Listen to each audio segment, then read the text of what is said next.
अस्सलामुअलैकुम नाज़रीन, मैं मोहम्मद असलम हुसैन सियासत की ख़बरों में आप सबका इस्तकबाल करता हूँ। आज 16 जनवरी 2025 है। इस्लामिक तारीख के हिसाब से आज 15 रजब 1446 हिजरी है। पेश है आज की कुछ अहम खबरें। आज जुमेरात की अल सुबह बॉलीवुड अदाकार सैफ अली खान पर चाकू से हमला किया गया। रात देर गए घर में घुसे चोरों ने सैफ अली खान पर तेज धार हथियार से हमला किया। इनके जिस्म पर 2 से 3 बार हमले हो चुके हैं। अदाकार फिलहाल मुंबई के लीलावती अस्पताल में दाखिल हैं। पुलिस ये जानने की कोशिश कर रही है कि हमला किसने किया और क्यों किया। सैफ अली खान पर हमले पर मुंबई पुलिस का कहना है कि अदाकार के घर में नामालूम शख्स दाखिल हुआ था। इसके बाद सैफ और घुसने वाले के दरमियान हाथापाई हुई। इस दौरान इसने सैफ अली खान पर चाकू से हमला कर दिया। मामले की तफ्तीश अभी जारी है।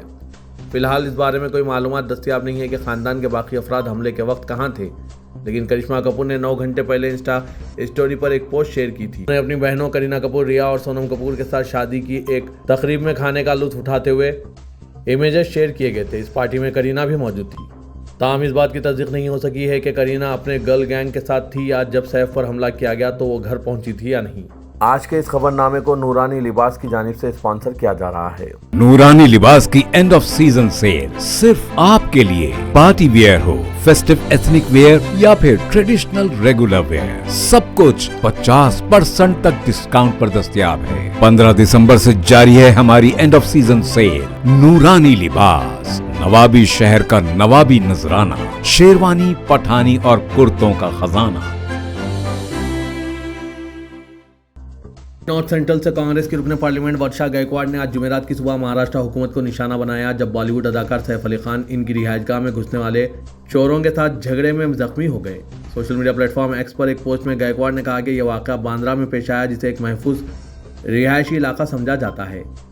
इस हमले से इंतहाई इन्हें सदमा पहुंचा है। मुंबई में ये क्या हो रहा है को एक महफूज रिहायशी इलाका माना जाता है, ये सबसे ज़्यादा तशवीशनाक बात है। फिर आम आदमी की सलामती के तौक़े कर सकता है। कांग्रेस की रुकने पार्लियामेंट ने इस वाक़े पर महाराष्ट्र के वज़ीर आला देवेंद्र फडणवीस से भी जवाब तलब किया है। तमिलनाडु के नायब वज़ीर आला उदयनिधि स्टैलिन ने आज जुमेरात की सुबह कानम पोंगल के मौके पर मदुरई जिले के अलगनालोर में जलीकट्टू प्रोग्राम को झंडी दिखाकर रवाना किया। इस साल 1000 बैलों और 500 बैलों को पालने वाले शुरा ने इवेंट के लिए रजिस्ट्रेशन कराया है। 10 राउंड से ज़्यादा, हर राउंड में 50 शुरा की इजाज़त है। हर राउंड से टॉप परफॉर्मर फाइनल राउंड के लिए क्वालिफाई करेंगे, जहां बेहतरीन बैल और टीम्स का इंतखाब किया जाएगा। हिंदुस्तान में जहां एक तरफ फिरकाराना खलीज को हुकूमती सतह पर बढ़ाने की कोशिशें हो रही है, मुसलमानों की ज़मीनों, इनकी इबादतगाहों, खुसूसन तारीख़ी मसाजिद के खिलाफ हमले हो रहे हैं। इस दौर में पंजाब के सिख भाइयों ने फिरकाराना हमआहंगी, सब्र व तहम्मुल और भाईचारे का एक ऐसा पैगाम दिया है कि इसे फ़िरका परस्त किसी भी सूरत में बर्दाश्त नहीं दे सकेंगे और ना ये इनसे हज़म होगा। वाक़या यूँ है कि सूबे पंजाब के मालेर कोटला ज़िले के उमरपुर गाँव तहसील रोहिरू में सिख भाइयों ने मुसलमानों को मस्जिद की तामीर के लिए 6 एकड़ ज़मीन देकर शानदार मिसाल कायम की। सिख बरादरी से ताल्लुक़ रखने वाले गांव के साबिक़ सरपंच सुखजिंदर सिंह नौनी ने इनके भाई ओनी धरन सिंह ने चंद माह कबल गांव की अहम सड़क के किनारे वाक़ अपनी कीमती ज़मीन राह खुदा में अतिया कर दी थी। इतना ही नहीं बल्कि इस गांव की सिख बरादरी की जानिब से 5 लाख रुपए का अतिया भी मस्जिद की तामीर के लिए दिया गया है। ये मिसाली खैर का अमल ऐसे वक्त में किया गया है जब फ़िरका परस्तों की जानिब से मसाजिद के खिलाफ शरंगेज़ी करते हुए आए दिन तरह तरह की साजिशें रची जा रही है। ख्वाजरे के मस्जिद का संग बुनियाद गुज़िश्ता रोज़ रखा गया। इस तकरीब में पंजाब के शाही इमाम मौलाना उस्मान रहमानी लुधियानवी भी शरीक थे और उन्होंने ही संग बुनियाद के मौके पर दुआ करवाई। पंजाब में किसानों की जानिब से मुख्तलिफ मुतालबात की हिमायत में मुजाहरों और एहतजाज ने शिद्दत अख्तियार कर ली है। किसान लीडर जगजीत सिंह डलेवाल की भूख हड़ताल को 50 दिन मुकम्मिल हो गए और इनकी हालत नाजुक हो चुकी है। किसान रहनुमाओं का कहना है कि अब इन्हें पानी पीने में भी दुश्वारी का सामना है। डलेवाल का इलाज करने वाले डॉक्टरों के मुताबिक इनकी सेहत दिन ब दिन बिगड़ती जा रही है। इसी दौरान मजीद 111 किसान डलेवाल की हिमायत में सियाह पोशाक में तादम मर्ग भूख हड़ताल पर बैठ गए हैं। ये किसान पुलिस रुकावटों के करीब पुरअमन तरीके से धरना दे रहे हैं। इस ताल्लुक से किसान लीडर कोहार ने कहा है कि जज्बाती किसान अपने रहनुमा के कुर्बानी देने से पहले खुद कुर्बानी देने के लिए तैयार हैं। ख्याल रहे कि डलीवाल 26 नवंबर 2024 से भूख हड़ताल पर है और किसान शंभू बॉर्डर और खनौरी बॉर्डर पर कम से कम इमदादी कीमत MSP की कानूनी जमानत के लिए मुजाहरा कर रहे हैं, लेकिन अब तक मरकजी हुकूमत के कानों पर जूं तक नहीं देंगी है। RSS के सरबराह मोहन भगवत ने एक बयान दिया कि हिंदुस्तान को हकीकी आज़ादी राम मंदिर में राम की मूर्ति के नस्ब होने के बाद मिली। इस बयान का राहुल गांधी ने सख्त नोटिस लिया। कांग्रेस के नए हेडक्वार्टर का दिल्ली में इफ्तिताह अंजाम दिया गया। इस प्रोग्राम में राहुल गांधी ने तकरीर की और कहा कि महाराष्ट्र में जो इलेक्शन हुआ वो बिल्कुल गलत है। मैंने इलेक्शन कमीशन से कहा है कि वोटर लिस्टों में शफाफियत बरकरार रखी जाए। राहुल ने कहा कि शफाफ वोटिंग इलेक्शन कमीशन की जिम्मेदारी है। राहुल ने यह भी कहा कि उन्होंने वो मालूमात नहीं दी जो हमने कमीशन से मांगी थी।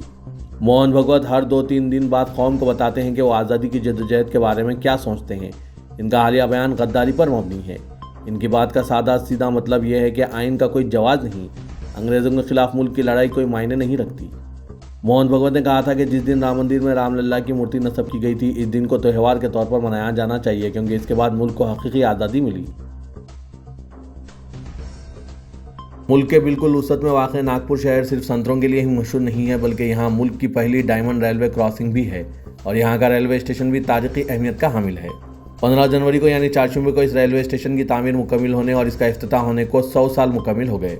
15 जनवरी 1925 को नागपुर रेलवे स्टेशन की तामीर बरतानवी हुकूमत के गवर्नर सैरफ्रिंग ने मुकम्मिल की थी। रेलवे स्टेशन के लिए करोड़ों मालियत की तकरीबन 30 एकड़ ज़मीन खैरागढ़ के राजा ने अंग्रेज सरकार को सिर्फ ₹1 में फ़रोख्त की थी। रेलवे स्टेशन की इस तारीख़ी इमारत की तामीर में पड़ोसी कस्बे सानियोर से लाए गए रेतीले पत्थरों का इस्तेमाल किया गया और इसी वजह से इस स्टेशन का शुमार मुल्क के इन मुंतखब स्टेशनों में होता है जिसमें रेतीले पत्थर इस्तेमाल किए गए हों। इमारत की शान और शौकत और मुनफरिद कारीगरी को बरकरार रखते हुए गुज़िश्ता 25 साल में मरकज़ी हुकूमत और वजारत रेलवे ने नागपुर रेलवे स्टेशन की तोसी, तज़यीन और जदीद कारी को मुसलसिल जारी रखा।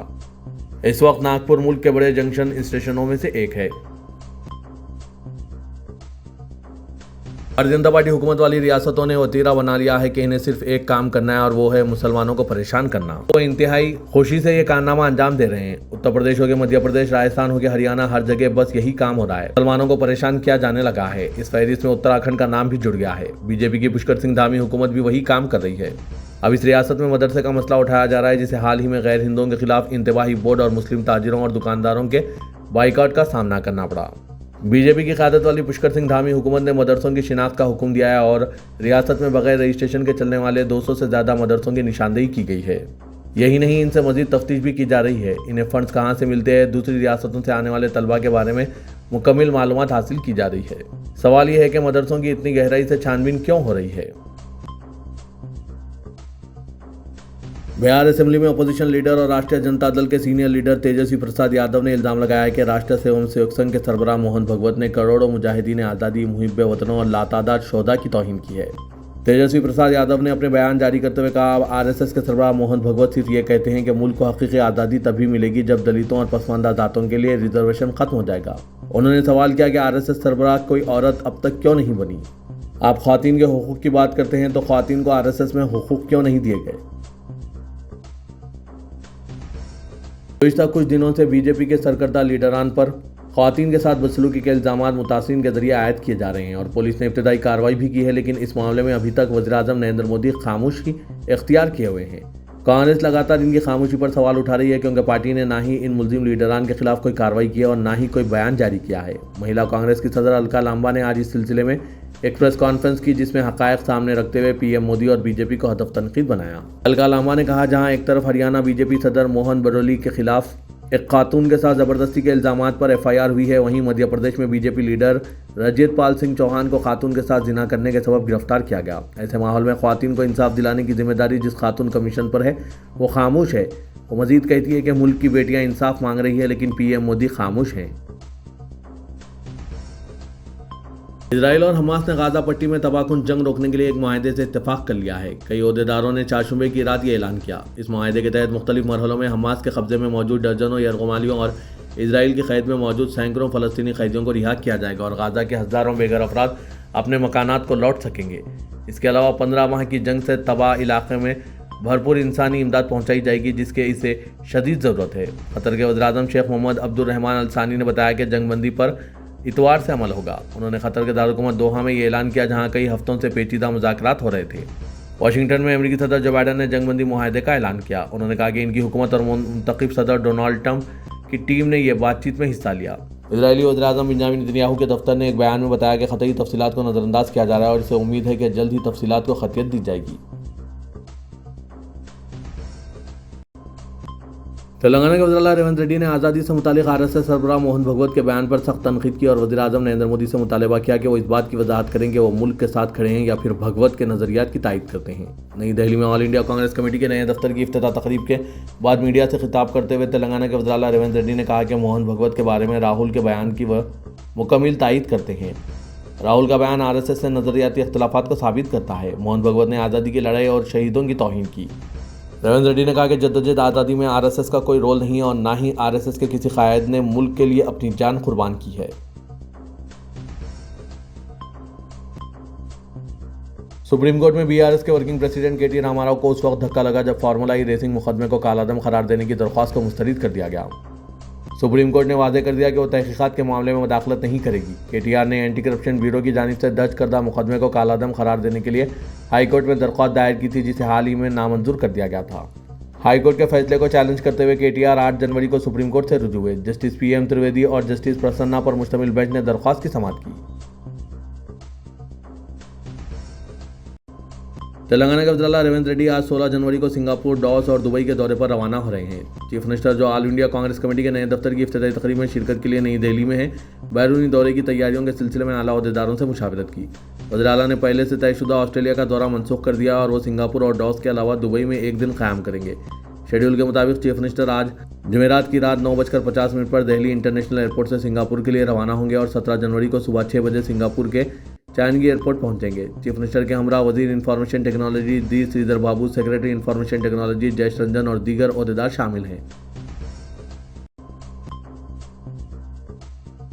शहर हैदराबाद में चीनी मांझे से कई अफराद के जख्मी होने के वाक़यात के पेश नज़र कमिश्नर पुलिस हैदराबाद सीवी आनंद ने अपने रद्द-ए-अमल में कहा कि तमाम की जिम्मेदारी है कि इस चीनी मांझे के इस्तेमाल को रोकने के लिए रज़ाकाराना तौर पर आगे आएँ। उन्होंने कहा कि यह मांझा बड़ी मकदार में दस्तियाब है क्योंकि इसे मुकामी तौर पर बनाया जाता है। उन्होंने कहा कि अगर आप ई-कॉमर्स वेबसाइट पर ऑर्डर करेंगे तो ये मांझा आपके घर पहुंच जाएगा। उन्होंने कहा कि जल्द ही ई-कॉमर्स गोदामों की तलाशी ली जाएगी। उन्होंने कहा कि वो मुंतज़मीन से मुलाकात का भी एहतमाम करेंगे। तमाम अफराद को चाहिए कि वो चीनी मांझे के इस्तेमाल को रोकने के लिए रज़ाकाराना तौर पर आगे आएँ।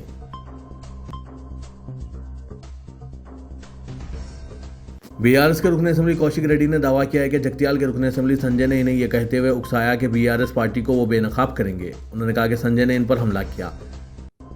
तेलंगाना भवन में मीडिया से बात करते हुए कौशिक रेड्डी ने कहा कि चीफ मिनिस्टर रेवंत रेड्डी इस प्रेस कॉन्फ्रेंस के इनेकाद की वजह बने हैं। वो मीडिया के जरिए ये बताना चाहते हैं कि रियासती हुकूमत ने अवाम पर मुज़ालिम किए हैं। अदालत के अहकाम के मुताबिक करीमनगर टाउन में कोई प्रेस मीट मुनक़िद नहीं की गई। उन्होंने कहा कि बाज़ मीडिया और यूट्यूब चैनल्स ये कह रहे हैं कि उन्होंने करीमनगर में प्रेस मीट मुनक़िद की और तेलंगाना के अवाम को गलत मालूमात फराहम कर रहे हैं। कौशिक रेड्डी ने दावा किया कि पुलिस ने वज़रा उत्तम कुमार रेड्डी, श्रीधर बाबू और पूनम प्रभाकर की ईमा पर इन पर हमला किया। उन्होंने कहा कि कांग्रेस के वज़रा और अरकान असेंबली की हिदायत पर पुलिस रौडियों की तरह रवैया इख्तियार कर रही है। माह नवंबर में हुकूमत तेलंगाना की जानिब से ख़ानदानी सर्वे अमल में लाया गया था और इस सर्वे के लिए तकरीबन 50,000 प्राइमरी टीचर्स की खिदमत हासिल की गई थी। टीचर्स की जानिब से घर घर पहुंचकर सर्वे अंजाम दिया गया था और इन टीचर्स को हुकूमत की जानिब से माहाना तनख्वाह के अलावा 10,000 रुपये देने का वादा किया गया था, ऐसा टीचर्स का कहना है। लेकिन जीएचएमसी हुदूद में मौजूद कुछ टीचर्स की जानिब से ये शिकायत की गई है कि इन्हें अब तक ये रकम जारी नहीं की गई है। हालांकि 2 महीने का अरसा हो चुका है, इनके मेहनत के पैसे अब तक हुकूमत इनके अकाउंट में मुंतकिल नहीं की है। खातून टीचर्स ओहदेदारों के दफ्तरों के चक्कर काट काट कर थक चुकी है और इन्हें मायूसी का सामना करना पड़ा है। टीचर्स की जानिब से हुकूमत खासकर तेलंगाना के वज़ीर-ए-आला रेवंत रेड्डी से मुतालबा किया जा रहा है कि इनकी इस पेमेंट को जारी करें और इनकी तकलीफ को दूर करें। दिनों से शहर हैदराबाद और अजला में मेडिकल ड्रग ऑफिसर्स की जानिब से मुख्तलिफ मेडिकल शॉप्स की तलाशी ली जा रही है और अद्वियात से मुतालिक क़वायद की जांच भी की जा रही है। ड्रग कंट्रोल की ये कार्रवाई को अवाम की जानिब से मुस्बित अंदाज में सराहा जा रहा है, लेकिन ड्रग कंट्रोल ऑफिसर्स को मजीद अपने दायरे को बढ़ाने की ज़रूरत है। गलियों और मोहल्लों के बीच मौजूद मेडिकल शॉप्स का भी मुआयना करते हुए भी यहाँ पर अद्वियात से मुतालिक क़वायद की जाँच की जानी चाहिए। अवाम से ये शिकायत मिल रही है कि कुछ मेडिकल शॉप्स की गैर जिम्मेदाराना हरकत की वजह से एक्सपायर हुए दवाएं मासूम अवाम को फ़रोख्त किए जा रही हैं। फिर जब तबीयत बिगड़ती है तब इन्हें पता चलता है कि दवा एक्सपायर हो गई है। ऐसे केसेस पर ड्रग कंट्रोल ऑफिसर्स को तवज्जो देने की ज़रूरत है। 4 जुमे की शाम पुराने शहर हैदराबाद की पॉश कॉलोनी किंग्स कॉलोनी जो शास्त्रीपुरम से मुतसिल है, इस कॉलोनी में मौजूद एक मेडिकल शॉप की जानिब से एक्सपायर हुए गोलियां पेशेंट को दे दी गई जो अक्टूबर 2024 में ही एक्सपायर हो गए थे और जनवरी 2025 में इसे फ़रोख्त किया जा रहा है। मासूम मरीज को पता भी नहीं चला और दवा खाने के बाद तबीयत बिगड़ गई, जिस पर खानदान के दीगर अफराद ने दवा चेक की तो पता चला कि दवा एक्सपायर हो गई है। के वाक़या से आवाम को भी चौकन्ना रहने की ज़रूरत है और मेडिकल शॉप से दवा हासिल करने के बाद एक्सपायरी डेट ज़रूर चेक कर लिया करें, क्योंकि नाअहल लोगों को ड्रग कंट्रोल की जानिब से लाइसेंस जारी कर दिए जा रहे हैं और एक लाइसेंस पर कई एक मेडिकल शॉप्स भी चलाए जा रहे हैं, जिससे इस तरह के वाक़ात में इजाफा हो रहा है। ड्रग ऑफिसर्स को फौरी हरकत में आते हुए मेडिकल शॉप्स की जांच करनी चाहिए और एक्सपायर दवाएं रखने वालों पर लाइसेंस मनसूख करते हुए इन्हें सज़ा भी देनी चाहिए।